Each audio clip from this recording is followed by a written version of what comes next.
ബഹ്റൈനിൽ നമസ്കാരം നടക്കുന്ന വേളയിൽ ബോംബാക്രമണം നടക്കുന്നു. നമസ്കരിച്ചുകൊണ്ട് നിൽക്കുന്നവർ പ്രതികരിക്കുന്നത് ഒന്ന് കാണേണ്ടതാണ്. പ്രാർത്ഥനയുടെയും വിശ്വാസത്തിൻ്റെയും ആഴം യഥാർത്ഥ വിശ്വാസികളുടെ മനസ്സിൽ എത്രത്തോളം ഉണ്ടാകും എന്ന് തെളിയിക്കുന്നത് കൂടിയാണ് ഈ ദൃശ്യം. കാണാൻ പറ്റും.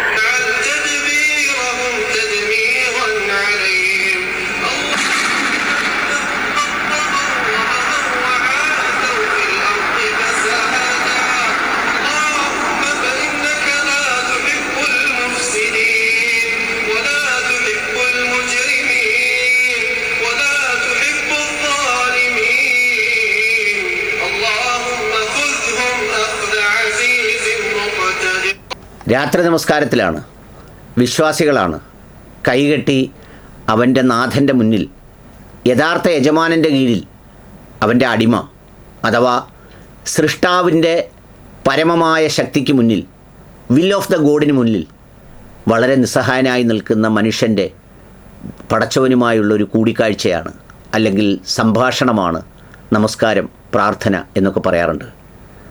അത് സമർപ്പിച്ച് ചെയ്യുന്നവൻ നിർഭയനാണ്. അത് സമർപ്പിച്ച് ചെയ്യുന്നവൻ അവൻ അവിടെ പാരായണം ചെയ്യുന്ന വിശുദ്ധ ഖുർആനിലൂടെ കേൾക്കുന്നത് അവനെ സൃഷ്ടിച്ച നാഥൻ അവനോട് പ്രവാചകനിലൂടെ അറിയിച്ച കാര്യങ്ങളാണ്. അതിൽ നിശ്ചയമായും അവനെ മണ്ണിൽ നിന്ന് സൃഷ്ടിച്ചു, മണ്ണിലേക്ക് തന്നെ മടക്കും എന്ന് പറയുന്ന കൃത്യമായ ബോധ്യമുണ്ട്, സന്ദേശമുണ്ട്. ഓരോ നിമിഷവും നിൻ്റെ നാഥൻ്റെ പിടിയിലാണ്, നിൻ്റെ നാഥൻ്റെ നോട്ടത്തിലാണ്. നിനക്ക് അവസാനമുള്ള പാശം അത് നാഥൻ്റെ പാശമാണ്. ആ വിശ്വാസത്തിലേക്കാണ് നിൻ്റെ മടക്കം എന്ന് മനുഷ്യരെ സ്നേഹപൂർവ്വം ഉപദേശിക്കുകയും അതോടൊപ്പം ചില സൂചനകളിലൂടെ താക്കീത് ചെയ്യുകയും ഒക്കെ ചെയ്യുന്ന വിശുദ്ധമായ ഖുർആൻ്റെ പാരായണമാണ്. ഈ സംഭവം നടക്കുമ്പോഴും പാരായണം ചെയ്തുകൊണ്ടിരിക്കുന്നത് സൃഷ്ടാവിൻ്റെ നാമത്തിലുള്ള ആ നിർദ്ദേശങ്ങളും ഉപദേശങ്ങളും അതിൻ്റെ വലിപ്പത്തെക്കുറിച്ചുമൊക്കെയാണ്. ശാന്തി അടയുന്ന ആത്മാക്കളെ കൃത്യമായ പ്രാർത്ഥനയോട് ചേർത്ത് വെച്ച് അതിലേക്ക് മനുഷ്യനെ ജനനവും മരണവും മരണാനന്തരമുള്ള ജീവിതവും കൃത്യമായി പഠിപ്പിക്കലാണ്, അതിൻ്റെ സന്ദേശം നൽകലാണ്. അവിടെയാണ് ശാന്തി അടഞ്ഞ ആത്മാക്കളെ നിങ്ങൾക്ക് സ്വർഗത്തിലേക്ക് സ്വാഗതം എന്ന് ഒരു ഖുർആൻ വചനത്തിലൂടെ പറയുന്നത്.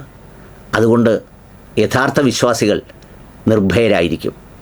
പരമാവധി സംഭവിക്കുന്നത് മരണമാണെന്നും ആ മരണത്തിന് മുന്നേ എങ്ങനെ ജീവിക്കണമെന്നും ആ മരണം സമീപിക്കുമ്പോൾ നിങ്ങളെ എങ്ങനെ ആയിരിക്കണമെന്നുള്ളതിനെക്കുറിച്ച് മാത്രം നിങ്ങൾ വല്ലാണ്ട് ബേജാറായാൽ മതിയെന്നും, മരണത്തിൻ്റെ സമയം തീരുമാനിക്കുന്നതും അതിൻ്റെ കാരണം തീരുമാനിക്കുന്നതും അതിൻ്റെ സാഹചര്യം തീരുമാനിക്കുന്നതും അതിൻ്റെ സ്ഥലം തീരുമാനിക്കുന്നതുമൊക്കെ ഞാൻ തന്നെയാണ് എന്ന ആ ഉറപ്പ്, അത് കേവലം വാക്കുകളിലെ ഉറപ്പോ കേൾവിയിലെ ഉറപ്പോ അല്ലെങ്കിൽ എവിടെയെങ്കിലും തട്ടിപ്പോകുന്ന ഒരു തോന്നലോ അല്ല, ഹൃദയത്തിൽ ഉറച്ച വിശ്വാസമാണ്. അതുകൊണ്ട് ബോംബിൻ്റെ ശബ്ദം അവരെ ആ സന്ദർഭത്തിൽ ഭയപ്പെടുത്തില്ലെന്ന് മാത്രമല്ല, അവിടെ വെച്ച് അങ്ങനെ അവസാനിക്കുന്നതിൽ സന്തോഷം കണ്ടെത്തുന്നവരായിരിക്കും യഥാർത്ഥ വിശ്വാസികൾ.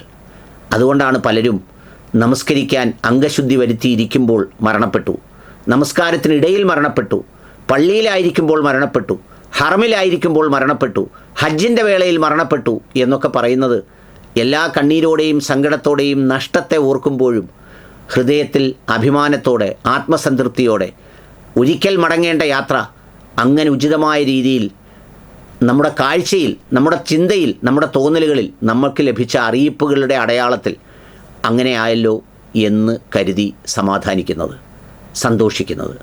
ഏതായാലും വർത്തമാന കാലഘട്ടത്തിൽ ഒരുപാട് ഭൗതികവാദികൾ ബങ്കറിൽ കഴിയുന്ന കാലത്ത്, അല്ലെങ്കിൽ പലതിനെയും ഭയപ്പെട്ട് ഏതോ രാജ്യത്തൊക്കെ പോയി AI നിർമ്മിച്ച് പുറത്തുവിടുന്ന കാലത്ത് ഇങ്ങനെ പച്ച മനുഷ്യർ അള്ളാഹുവിൻ്റെ മുന്നിൽ നിരന്ന് അങ്ങോട്ട് നിന്ന് ഞാനിതാ നാഥൻ്റെ മുന്നിൽ നിൽക്കുന്നു എന്ന നിശബ്ദമായ ആ സാന്നിധ്യം, അതിനൊരു ഭംഗവും വരാത്ത നിമിഷം അടയാളപ്പെടുത്തുന്നത് ചില ഉറച്ച ബോധ്യങ്ങളാണ്.